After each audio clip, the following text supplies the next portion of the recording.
And we're back with some more Hamilton Tigers franchise mode in FHM 11. And in this one, we have the year 14 playoffs with your Hamilton Tigers starting out against the Tampa Bay Lightning, who are 46, 26, and 10. We're coming off a year where we had the exact same record as last year, right down to the overtime loss. And we somehow managed to squeak into the playoffs. As we see, the wild cards actually had more points than us. Washington had 95 points in the second wild card, so we actually slotted into the third slot in the Atlantic Division, which obviously was pretty weak this year. We are unfortunately going into these playoffs with a couple of key injuries in Timothy Kazda and Brody Antonani, both 3.5-star ability, some pretty good players there that we're going to be missing for the entirety of the playoffs, as Kazda's injury still another 2-3 months, and Antonani is indefinite. So here we go, going into game number 1 against Tampa. That'll be a 5-2 Hamilton victory. Shots are 48-33 in favor of your Hamilton Tigers. 3 stars of the game: Frundell, Misa, and Vic. No scoring in the first. Second period, you have Fournier getting the scoring started from DuPont and Schaefer to make it 1-0. And then it's Solberg from Halat and Shkarikovic. And then you have Frundell from Power and Misa to make it 3-0. And then it's Vic from Frundell to make it 4-0, heading into the third, where it's Wyatt Johnston twice for Tampa to put them on the board and to make it 4-2. But then it's Stian Solberg with the empty net from Misa and Frundell to make it a 1-0 series lead for your Hamilton Tigers. All right, here we go. Game number 2 will be a 5-0 Tampa victory. Shots are 43-20 in favor of Tampa this time.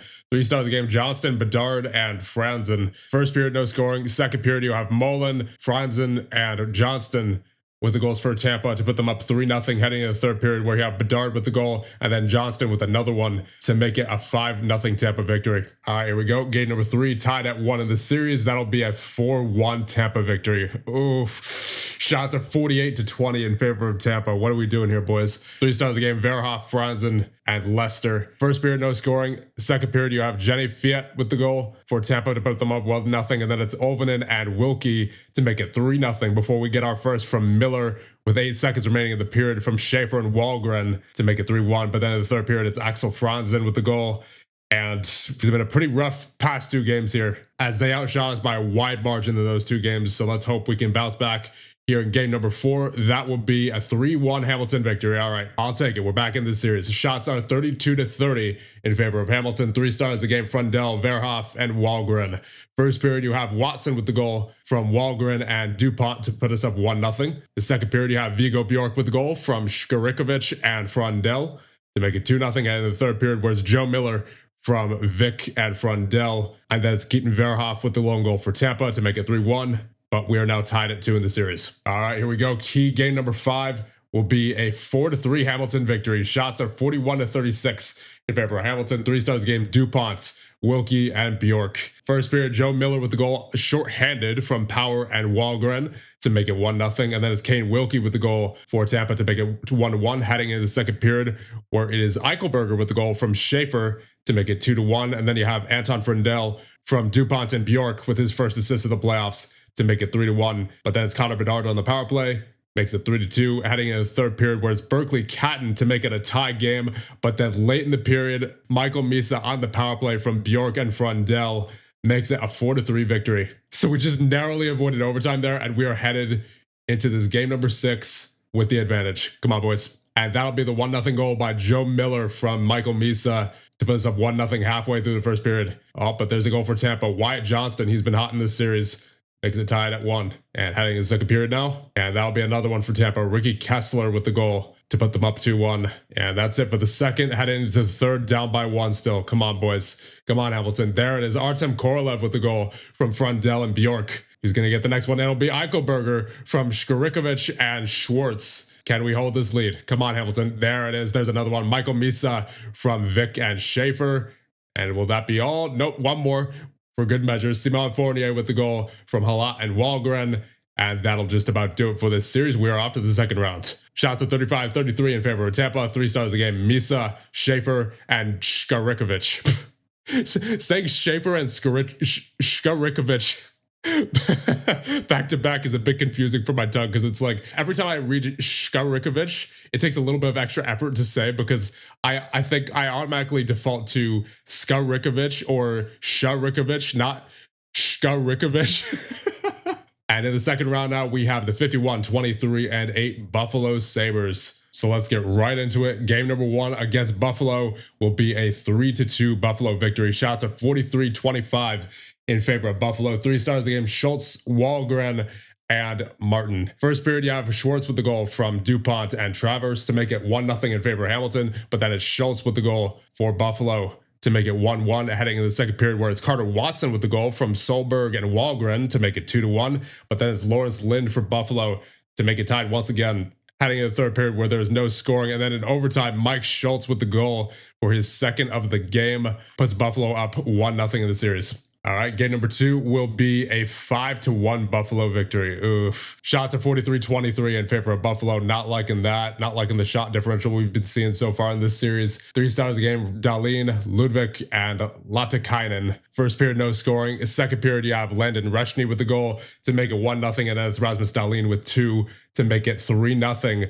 Heading into the third period, where it's Martin Ludwig with 2 of his own to make it 5-0 before we get our first and only goal of the game from Jacob Schwartz from Travers and Power, who is facing his former team here in this series. And that'll be a 2-0 series lead for Buffalo. All right, here we go. Game number 3. Very key game number 3 here. Must win game number 3. And that will be, all right, good, a 3-0 Hamilton victory. And yet, despite our victory, we were outshot by quite a large margin. Buffalo with 37, we only had 24. 3 stars of the game: Cleams with the shutout, well-deserved first star for him, and Miller and Vic are the other stars of the game. First period, you have Vic from Korolev to make it 1-0, and then Frundell later on in the period on the power play from Misa and Bjork to make it 2-0. And in the second period, where it's Joe Miller from Power to make it 3-0, and that would be all the scoring in the game. So honestly, I would say we got away with one there, considering the shot totals that Buffalo has been putting up so far. All right, here we go into game number 4. Another must win, I'm going to say, and that will be a 3-2 Hamilton victory. We're back in this series. Shots of 41-38 in favor of Buffalo, so Buffalo outshoots us once again. Obviously, the differential wasn't as big this time, but still, Buffalo definitely able to get those shots through. 3 stars of the game are Watson, Orstrom, and Cleams with the 3rd star of the game and a 951 save percentage. He's been doing well so far. First period, no scoring. Second period, you have Wahlgren with the first goal of the game from DuPont and Watson to make it 1-0. And then it's Orstrom and Schultz for Buffalo to make it 2-1 heading into the third, where it's Max Lappin from Power and Watson to make it 2-2 heading into overtime, where Matthias Vick gets the goal from Solberg and Misa. And we are now tied at 2 in the series. Time for game number 5. This is a key game number 5, and we have a 5-1 Buffalo victory. Ugh. Shots at 31-30 in favor of Hamilton. So the first game, we outshoot them in this series. 3 stars of the game: Martin, Schultz, and Spector. First period, you have Schultz with the power play goal to put them up 1-0, and then it's Schellenberg to make it 2-0, heading into the second period, where it's Lind and Ludwig to make it 4-0, heading into the third, where it's Mike Schultz with the goal to make it 5-0, and then Artem Korolev with our lone goal of the game from DuPont and Frundell. And so we unfortunately go down 3-2 in the series, and we're going to have to win 2 in a row here. All right, going into game number 6. Come on, Hamilton. Force a game 7. There it is. Viggo Bjork with his second of the playoffs from DuPont and Misa. And we're up 1-0. And that'll be it for the first. Going into the second now. And that'll be a tie game. Brady Martin with the goal for Buffalo. Mike Schultz makes it 2-1 Buffalo. All right, there we go. Korolev with the goal from Shkarikovich and Vic. Make it tied at 2. And there's the go-ahead goal. Craig Travers with his first of the playoffs from Fournier and Solberg. And we're heading to the third period up by 1. Come on, Hamilton. Force that game 7. Force that game 7. Hold this lead. Ken Hewitt with the goal. And Landon Reshny with the goal. Tomas Prakaski with the goal to make it 5-3 with 5 seconds left. And just like that, our hopes are shattered. And we lose in the second round to Buffalo. Shots at 35-31 in favor of Hamilton. 3 stars of the game: Dahlin, Fournier, and Latikainen. Let's take a look at the stats. You have Frundell with 10 points. Then you have Misa with 8. DuPont with 7. Vic, Bjork, and Wahlgren with 6. Bjork did not do well relative to what I expect him to do. Really, for the entirety of the season, his regular season performance was underwhelming as well, only 57 points. Then you have Miller, Solberg, and Power with 5 points. Korolev, Watson, Schaefer, and Shkarikovich with 4. Schwartz, Fournier, and Travers with 3. Eichelberger and Halat with 2. And then Lappin with 1. And then a looking goal. You have a 920 save percentage for Cleams. So Cleams, he did a very good job. He did what he was supposed to for the most part there, it looks like. But unfortunately, based off what we're seeing here, we could not get any scoring for him when he needed it. I mean, sure, he had that 5-1 loss there and then a 5-3 loss against Buffalo. So he probably could have let in a few less goals here and there, but still, I don't entirely blame him either. As especially, I think we could have especially won game number 1, considering the fact that it went to overtime. Like that could have gone either way, right? So if we had just won that game number 1, it would have been an entirely different series. At least I think so. So yet another unfortunate second round exit for your Hamilton Tigers. And honestly, it's a miracle we made the playoffs this year in the first place. So normally for this type of season, I'd be happy for, even appearing in the second round. But I think just given our circumstances, I am not.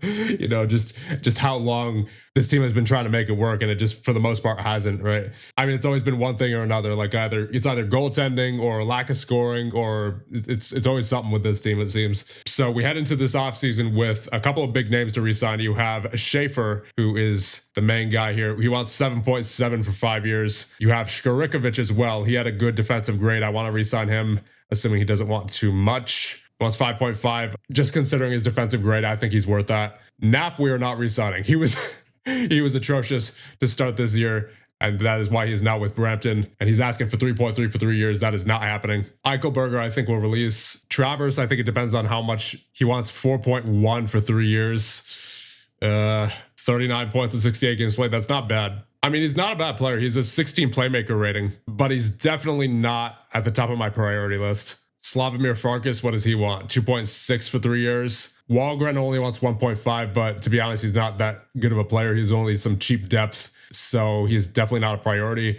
Kleems, I definitely want to re-sign. He was very good. He only wants 1.6 as well, so that is a steal of a deal for him. In fact, I think I'm going to try to get him for 3 years if I can. There you go. Offer submitted to him. Owen Power, 35 years of age now. He wants nearly 7 mil. No thanks. He can get released. Then I think we'll also release Gunther. And Werner was actually really good this year, despite the fact that he's only a 1.5 star ability, 922 save percentage in 19 games played during the regular season. So I think we will re-sign Werner. He only wants 1 mil for 2 years. That is a good deal for him. I would like to try to sign both Schaefer and Shkarikovic, but I don't know what we're going to be looking like next year. Cap space is going to be even less already than it is now. And we're currently at roughly 81.2. I would say we can afford one or the other of Shkarikovic or Schaefer. If we sign both of them, I think we're going to have to make a move. And to be honest, I think that move might be trading DuPont. I have to be honest, I've been pretty underwhelmed by him in his 3-year stint here so far. 45 points this season, 65 grade, 163 hits, so he's physical. I'll give him that. He had 7 points this past playoff, so that's better than what he did the previous time we were in the playoffs, which was 2 years ago, with that 1 point in 6 games. But still, I don't think his level of production is relative to the amount of salary that he is good relative to the amount of salary that he makes. Like, we could get a couple of good players for that kind of salary. And I think the problem is going to be finding a team that is not only on his NTC exemption lists, but is also willing to eat that cap hit. And we very well may have to retain on him as well. And it sucks too, but I think honestly I would rather have Schaefer, because he at least is good relative to the amount of salary that he makes. And I know he's going to be getting a raise here, but still, I think he's worth 7.7 for sure. Now, as for the 5 years, I don't know if I want to give him 5 years. I might try to take him down to 4, just considering his age. And then Shkarikovic, he's 26. He had that good defensive grade. I think I would like to bring him back as well. Although the only thing with Shkarikovic is he's currently on a minimum deal. He's going to be making an additional almost $5 million. So all that money from DuPont is going to be going essentially into the extensions of Schaefer and Shkarikovic. Yeah, I think we're going to have to trade DuPont. I mean, I don't see any other way around it if we want to keep both of those guys. And that might prove to be a task. I mean, we might be able to trade them to Seattle. They're win urgently and they need right D. But, oh no, that's definitely not going to happen unless we take cap back the other way. They're currently over the salary cap ceiling as it happens. And then no other teams on his NTC exemptions list need right defensemen. So I think it's really going to come down to whatever team can afford him. Just going to have to accept that we're probably not going to get as much back for him in return as we should. Washington's probably not going to happen. They're already at 90 mil on their salary cap. As far as cap space go, the Canadians are in the best position to take him, but even they have 80 million currently in salary cap. We would have to take cap back. Either that or we'd have to retain 50% of DuPont's cap. So yeah, I think what we'll do here is we'll renew Schaefer and Shkarikovic. And then once the offseason begins, we're going to have to shop Dupont. There's no ifs, ands, or buts about it. All right, I got Schaefer to 4 years for 7.05. I think I will do that for him. And as for Shkarikovic, he wants 5.5 for 3 years. And I managed to get him down to 5.18 for 3 years. And your 2037-38 back-to-back Stanley Cup champions are the Chicago Blackhawks. They went through Winnipeg in a sweep, and then Houston, San Jose, and Buffalo. Oh, right, we have Ottawa's first-round pick for this year. And Ottawa finished 26th in the league. So, I mean, that's at least a decent shot at potentially winning the lottery. I mean, I won't hold my breath, but still, it'd be nice to move up because there is a 5-star potential in this year's draft with Jesper Karlsson, who of course he's only a half-star ability, so he's going to take a while, but still, a 5-star potential is a 5-star potential. And there's also 1.5-star talent, 4-star potential, Braden Paksa, and he's got that 5-star potential consensus as well. So he may be someone to go after if we somehow manage to win the lottery, or he just drops to us, to wherever our pick is, although I highly doubt it with how he's rated here. Yeah, I don't think I'm going to sign Travers. 4.6 is a little much, especially with the cap situation being what it is. And then Farkas wants 2.6. I mean, that's decent for his level of production. It's just a matter of, I don't know if we can afford that right now, so I think we'll just leave him auto-qualified. And now it's time for the awards. For the Ted Lindsay Award, you have Max Melicheric of Houston, who had 32 goals and 100 points on the season. Then for the Art Ross, you have Tyson Orr of the Islanders, who had 44 goals and 105 points. For the Maurice Richard, you have Eli McCarney, also of the Islanders, who had 45 goals and 90 points. For the Lady Byng, you have Greg Sexton, also of the Islanders, 26 goals, 72 points. Then for the Bill Masterton, you have Macklin Celebrini, currently on Florida. He had 16 goals, 51 points. For the Mark Messier Leadership Award is Alexei Joseph of Calgary, who had 8 goals and 24 points in 81 games played. And for the Jennings Trophy, you have Troy Calhoun of Seattle, who had a .924 save percentage and 9 shutouts. Jeez. And for the Hart between Tyson Orr, Max Melicheric, and Dal Marshall, it is Max Melicheric of Houston. For the Conn Smythe, it is Liam Pugh of Chicago with 28 points in 22 games played. For the Calder between Ladislav Samara,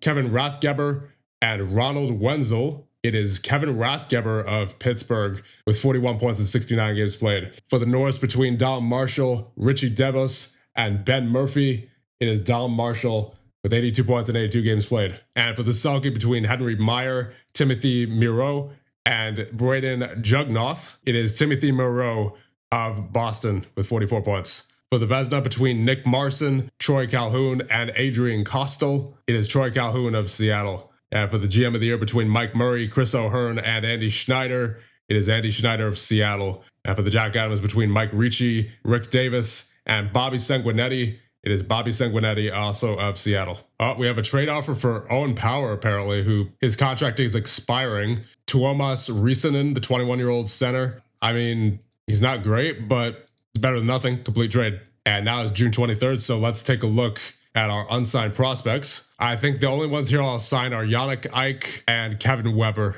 And then what about as far as ability goes? You have Doug Meyer, currently at a 2-star ability, 20 years of age. Looks like he did well there in the NCAA. Saw some improvement from last year, 55 points compared to 37. And I think we'll sign him. Then there's also the matter of Archie Starks, currently at a 1.5-star ability, 4.5-star potential. I think we should leave him where he is in his current league because he looks like, I mean, he had an 896 save percentage, which I guess is good for his current league because he had a pretty good grade there with 76. So I guess I'm just assuming that's good for the league that he's currently in. And besides that, he saw some good growth last year, had some growth in the team player and stamina categories, and then also in the rebound and puck handling categories. Hopefully he can get the rest of his goaltender ratings up there soon enough. I mean, I would imagine he's going to take at least another couple years before we see him in an NHL uniform, but still cannot wait to see how he develops. So I think that being done, we're going to advance here. Oh, we have another trade proposal. This one for Nathan Gunther, who I was not going to re-sign. They want to give us Ernest Glover, who once again, not too good, but it's better than losing him for nothing. So complete trade.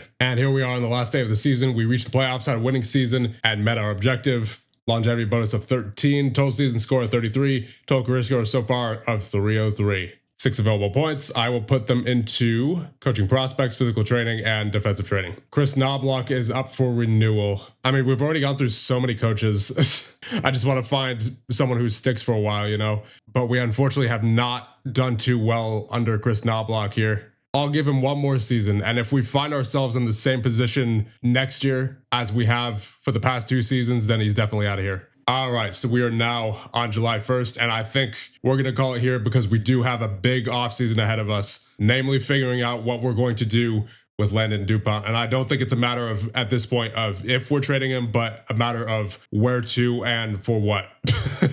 Because that contract is he's just been very underwhelming the past 3 years relative to what he's been paid. And we also need to be able to afford some depth, which we won't be able to if we keep this roster the way it is. But before we end things off, I want to thank our channel members for their continued support. Thank you so much. To Game Shows Tube, my name is Mud and Ryan Q. Appreciate you guys as always. And with that, I will end things off here. And the next one, we will continue the offseason of year number 14.